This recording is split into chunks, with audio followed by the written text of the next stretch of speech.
When we first started looking at this project, some of the obstacles we were going to face might have made what we're doing impossible.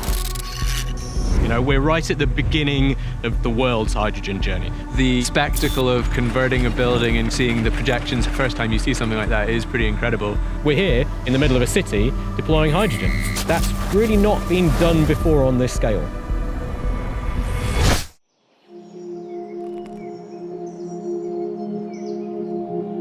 Oh, wow. Look at that. It all started here, right? Amazing. Yeah. To think that this had looms, industry, textile, and the birthplace of Toyota Motor Corporation. That was the start of the first transformation from loom company to the automotive giant that we are today.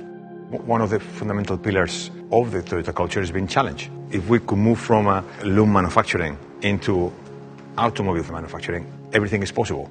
What better place to draw on that inspiration and use this place as a backdrop and a canvas to showcase what we can do with hydrogen. Absolutely. What we set up here today are two hydrogen-powered Toyota generators. They're powering this entire shoot here. The 14 high-power projectors lighting up the building over there. We're powering all the lighting around the edge here, powering the food truck. We're powering the forklift that's doing all the vehicle movement in site build. Yeah, I was amazed to find out that we were the first to be powered by hydrogen generator. Very privileged, very proud. You start it up and you're waiting for the engine to kick in and suddenly realise it's ready to go and it's silent. Hydrogen is the fuel that everyone's looking towards.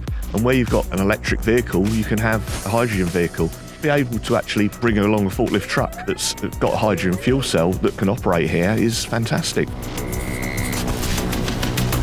This building's really been sort of a focus of a time that Toyota had to evolve. Really seems like it's another point of evolution in Toyota's journey. For me, though, I think it's just the narrative that goes with it. Knowing the history with Toyota and looms and how they started out, but then seeing that brought to life on the front of the building. This textile business that used to be here, unfortunately, maybe it didn't evolve in the right way. You need to have those new areas of your business which are innovating, which are developing. So the hydrogen is completely green. It's electrolyzed from wind and solar energy.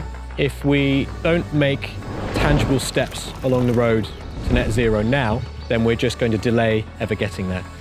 I have a huge respect for Toyota in having been investing into hydrogen for so long. They've stuck at it for that vision, you know? I mean, why else would you put so much money into something unless you just had a belief about it?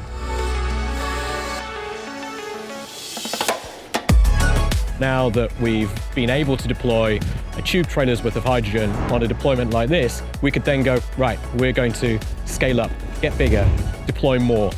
I don't think there's any reason why large productions couldn't be powered by hydrogen. Everything's been seamless from the off. Nothing's happened differently to what we always do, which is only a good thing. They've made huge numbers of their patents open and free for others to go use. It's thanks to Toyota that you've got the technologies here today that we're seeing behind us. If we really want to support having a world that is healthy to live in, we need to take the first steps now.